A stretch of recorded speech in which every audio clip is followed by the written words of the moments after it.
और 27 नवंबर को मकान तोड़ दिए। 27 नवंबर से लेके आज दिन तक एक बूंद पानी, एक घूंट पानी है और ना एक निवाला दिया। हम लोग जो कमाते हैं वो किराया देते हैं।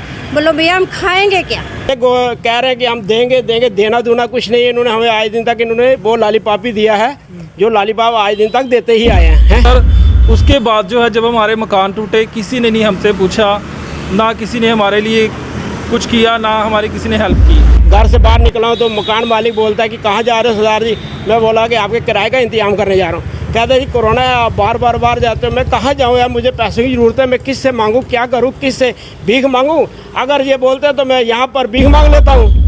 उस टाइम इन्होंने इतनी फोर्स लगाई थी कि हमारा जीना आराम का, इतना डराया इन लोगों ने कि ये फोर्स आपको ये करेगी वो करेगी, ऐसे घुमाते थे, फोर्स ऐसे घुमाते थे जैसे हम लोग पता नहीं मिल्टन रहते हैं। तो अभी जो है 1.5 महीना हो गया एप्लीकेशन दी हुई, कोई जवाब नहीं आया अभी तक। इतने बच्चे हम लोग बारिश में लेके निकले हैं, हमने रोडों पे बैठ के रोए हैं, इतना कुछ किया, लेकिन इन लोगों ने हमारा नहीं किया।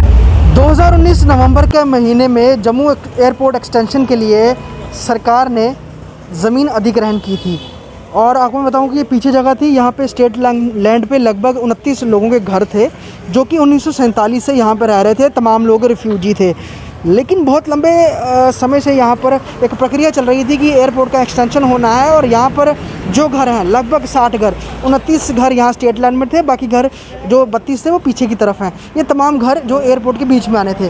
तो सरकार ने प्रावधान रखा था कि जिनकी भी ज़मीन ली जाएगी उनको ज़मीन के बदले ज़मीन दी जाएगी और जो ताज़ा रेट के तहत कंपनसेशन दिया जाएगा।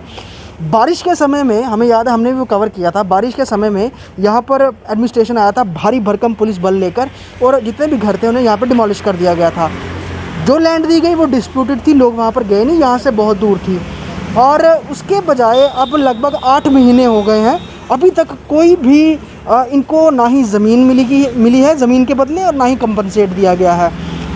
तमाम लोग रेंट पे रह रहे हैं और क्योंकि ये रिफ्यूजी थे और सरकार जो है रिफ्यूजियों के लिए बहुत कुछ कर रही है, लेकिन ये तमाम परिवार आज भी इंतज़ार कर रहे हैं कि जम्मू एडमिनिस्ट्रेशन इनको कंपनसेट करेगी और प्रॉपरली तरीके से बसाएगी। सर क्या नाम है आपका? मेरा नेम है कुलवंत सिंह। कुलवंत जी, नवंबर महीने में बारिश के दिन यहाँ पर वो सारा डिमोलिश किया गया था। 8 महीने बीत गए हैं, ज़मीन के बदले ज़मीन देनी थी और कंपनसेट भी करना था। कहाँ आपका पेच फंसा हुआ है? एडमिनिस्ट्रेशन अब किस प्रोसेस में है वो? सर बात ऐसे है कि ये 27 नवंबर कहर की बारिश में हमारे ये मकान तोड़े गए थे और एडमिनिस्ट्रेशन ने आज दिन तक ना हमारे को कोई प्लॉट दिया है ना पैसा दिया है। जो हम मांगते हैं यूटी का रेट प्लस जो हमारा बेलीचरान में 10 मरले का प्लाट 2011 में हमें लाट हुआ था और डीवी का ऑर्डर है कि आपको 2011 में आपको लाट हो गए थे 10 मरले के प्लाट, वो आपने इनकी वेरिफिकेशन कर लिया है। तो वो हमें बताया कि हमें कहाँ वो दिए थे, हवा में दिए हैं या हमारे जेब में पड़े हैं। क्या वो कोई जेब में डालने वाली चीज़ तो है नहीं कि हम उसको जेब में डालेंगे। वो हमें आज दिन तक ना कोई कागज़ मिला ना कुछ ना कहा। आज देखो 27 नवंबर को मकान तोड़ दिए, उसके बाद इन्होंने बोला नहीं हम आपको किराए भी देंगे, ये भी देंगे, वो भी देंगे। 27 नवंबर से लेके आज दिन तक एक बूंद पानी, एक घूंट पानी है और ना एक निवाला दिया। मैं किराए पर रह रहा हूँ। मेरा कोरोना की वजह से मुझे वो मालिक मकान बोलता है कि आप बाहर नहीं जाना। मैंने 9 महीने का किराया देना उनका, 9 महीने से मैंने 3 महीने का किराया दिया, 6 महीने का मेरा किराया अभी बाकी है। और ये कह रहे हैं कि हम देंगे देंगे, देना दूना कुछ नहीं है। इन्होंने हमें आज दिन तक इन्होंने वो लॉलीपॉप ही दिया है, जो लॉलीपॉप आज दिन तक देते ही आए हैं। तो देखो आज मैं घर से बाहर निकला हूँ तो मकान मालिक बोलता है कि कहाँ जा रहे हो सरदार जी। मैं बोला कि आपके किराए का इंतजाम करने जा रहा हूँ। कहते हैं जी कोरोना है, आप बार जाते हो। मैं कहाँ जाऊँ यार, मुझे पैसों की ज़रूरत है। मैं किससे मांगूँ, क्या करूँ, किससे भीख मांगूँ? अगर ये बोलते हैं तो मैं यहाँ पर भीख मांग लेता हूँ। या आज के दिन में देश आज़ाद हुआ, हिंदुस्तान आज के दिन में आज़ाद हुआ तो हम गुलामों की तरह अभी भी बाहर बैठे हुए हैं। हमने क्या गुनाह किया है ये हमें आज बताए डीसी मैम साहब कि हमारे मकान तोड़ने से, अगर पहले आपके पास ज़मीन नहीं थी तो हमारा मकान किस लिए तोड़ दिया आपने, हैं? और रिहैबिलिटेशन का पॉलिसी का मतलब क्या होता है कि पहले इनको बसाओ फिर इनको उजाड़ो। इन्होंने उजाड़ दिया और हमें बसाया नहीं। भैया हमारी बस यही रिक्वेस्ट है कि हमारा जल्द से जल्द कोई निबेड़ा हो जाए। हमें किराया पहले देना चाहिए, गवर्नमेंट हमें पहले किराया दे जिससे हमारा थोड़ा सुविधा मिल जाए। कुछ महिलाएं भी हैं, आपका क्या नाम है?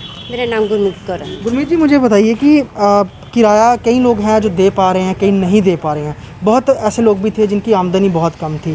तो एडमिनिस्ट्रेशन है, क्या लास्टली कब उनसे आप मिले हो जाके, कितने दिन हो गए मिले हुए, और क्या उसके बाद कोई यहाँ पर आया था जब मकान तोड़ दिए, जगह की तारबंदी कर दी, कोई और आया आपसे, आप लोगों से आपका हालचाल पूछने, आपकी कंडीशन जानने के लिए, किस कंडीशन में आप लोग रह रहे हो? भैया 27 नवंबर को तो इन्होंने मकान तोड़े थे।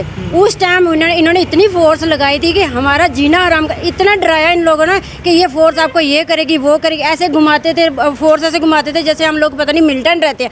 अब 73 साल से अभी यहाँ पे कुछ नहीं किया, तो अब हमने क्या करना था? अगर हमको उठाना ही था तो जैसे हमारी बनाई हुई थी पॉलिसी थी, उन्होंने दिया था 10 मरले का प्लाट, 10 मरले का प्लाट दिया, उन्होंने बोला था आज का ड्यूटी का रेट दे दे, वो हमारा 10 मरले का प्लाट दे दे। हमने बोला था हम छोड़ देंगे, हमने अगर आपको ज़रूरत है तो हम भी तो बसेंगे, तो आपको देंगे ना। आपकी ज़रूरत तब पूरी होगी जब हमारा घर होगा, हमारा घर नहीं है तो हम इनकी ज़रूरत कैसे पूरी करें भैया?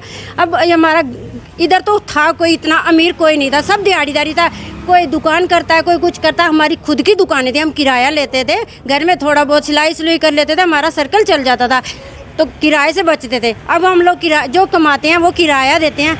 बोलो भैया हम खाएंगे क्या, कहाँ से लाएंगे? आप खुद सोचो कि इस टाइम पे ये बोलते हैं जी बाहर नहीं निकलो, बाहर नहीं निकले, हमारे घर ही नहीं है तो अंदर कहाँ जाएंगे? अंदर जाने के लिए घर होना चाहिए।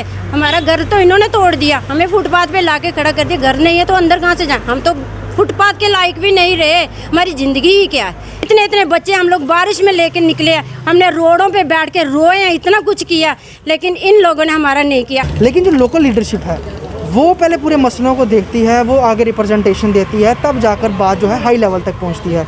यहाँ लोकल लेवल की जो लीडरशिप है, कई लीडर यहाँ से आते जाते गुजरते होंगे, बहुत सारे फ्लाइट्स भी पकड़ते हैं, उन लोगों ने कंडीशन देखी थी कि घर तोड़े गए हैं। क्या उनमें से कोई यहाँ पर आप लोगों से मिलने आया था कि चलिए कंपनसेशन दिलवाते हैं, या ज़मीन का मसला इनका, ज़मीन के बदले ज़मीन दिलवाते हैं? सर किसी ने कुछ नहीं कहा। हम जो हैं, हमारे मकान टूटने से पहले हम गए थे रविंदर रैना जी के पास, जो बीजेपी के प्रेसिडेंट हैं। उन्होंने बोला था कि आपको जो है 31 अक्टूबर के बाद जो है आपको कोर्ट में जाने की ज़रूरत नहीं, कुछ नहीं, आपको जो है खुद ही जो है ड्यूटी का रेट मिल जाएगा।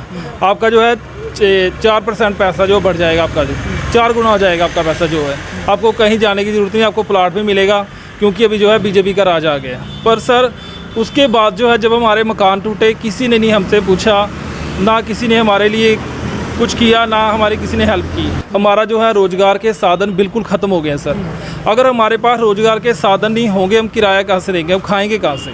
हमारे मकान नहीं गए, हमारा जो रोज़गार का साधन है वो भी ख़त्म हो गया। डिस्ट्रिक्ट एडमिनिस्ट्रेशन का किस तरह का रवैया रहा? क्योंकि डिस्ट्रिक्ट एडमिनिस्ट्रेशन ने ही तमाम ज़मीन अलॉट करनी है और उसके बाद आप लोगों को कंपनसेशन देना है। कोविड भी चल रहा है, तो क्या आपको क्या कहा जाता है कि कोविड चल रहा है इसलिए नहीं कुछ कर पा रहे हैं, कोई और तर्क दिया जाता है? सर हम तो बहुत बार गए, डीसी मैम के पास भी गए हैं, वो कह रहे थे आपको जो है हम प्लाट दे देंगे, आपको जो है जगह की रजिस्ट्री दी जाएगी। उन्होंने बोला था आपको कोई भी मुश्किल आएगी मेरे पास आना, तो आप एक बार हमें जगह दे दो। पर हमने तो बोला था जब तक आप हमें जगह नहीं देंगे, इसकी रजिस्ट्री नहीं देंगे, हमारा पैसा नहीं मिलेगा, तब तक हम जगह खाली नहीं करेंगे। उन्होंने तो ज़बरदस्ती हमसे जगह खाली करवाई है।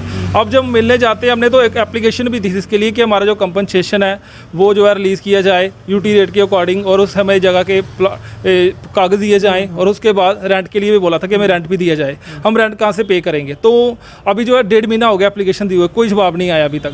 हमने जो है application copy to SDM, copy to DC, copy to governor की थी, तो अभी तक कोई जवाब नहीं आया सर उसका भी। और 47 के जो रिफ्यूजी हैं ये पुराने लोग आए थे, और कई लोगों को यहाँ पर सरकार ने कंपनसेट भी किया, बहुत सारों को बसाया भी, और सरकार बहुत पीठ थपथपाती है कि हमने रिफ्यूजीज़ के लिए बहुत काम किया है। अगर आपने जम्मू एयरपोर्ट के लिए लोगों के घर लेने थे, हालांकि वो स्टेट लैंड पे ही थे, उसके लिए वो रेंट भी देते थे, तमाम उनके पास कागज़ भी थे उस ज़मीन के, और खुद वो लोग तैयार भी थे कि हमें आप ज़मीन दे दीजिए, कंपनसेट कर दीजिए, हम ये जगह को छोड़ देंगे। लेकिन फोर्स के साथ जगह ले ली गई, लेकिन 8 महीने बीत चुके हैं, कोई सुध नहीं ले रहा कि घर कब इनको बनेंगे, इनको मिलेंगे। अब रेंट पे रह रहे हैं, इनको रेंट देना है, कैसे ये लोग दे रहे हैं, किस तरह से खा कमा रहे हैं, क्योंकि कई लोग रेंटल इनकम जो है उस पर अपना घर चला रहे थे, उनका भी सारा जो है सरमाया ख़त्म हो गया। अब आज जैसे कि 15 अगस्त है और पूरा देश जो है स्वतंत्रता दिवस मना रहा है, तो ये 29 परिवार जो हैं ये भी चाह रहे हैं कि हम भी जो स्वतंत्रता दिवस है वो खुशी से मनाएं, और इसी पूरी खुशी में हम भी शिरकत करें। लेकिन फ़िलहाल जब सर पे ही जो है साया नहीं है, सर पर छत नहीं है, तो साफ़ तौर पर लोग आखिरकार किस तरह से रहेंगे? सवाल एडमिनिस्ट्रेशन के ऊपर भी है, एडमिनिस्ट्रेशन आखिरकार कर क्या रहा है इतने लंबे समय के बाद भी। वीडियो जर्नलिस्ट पवन शर्मा के साथ फैज पटियाला। State Times Jammu.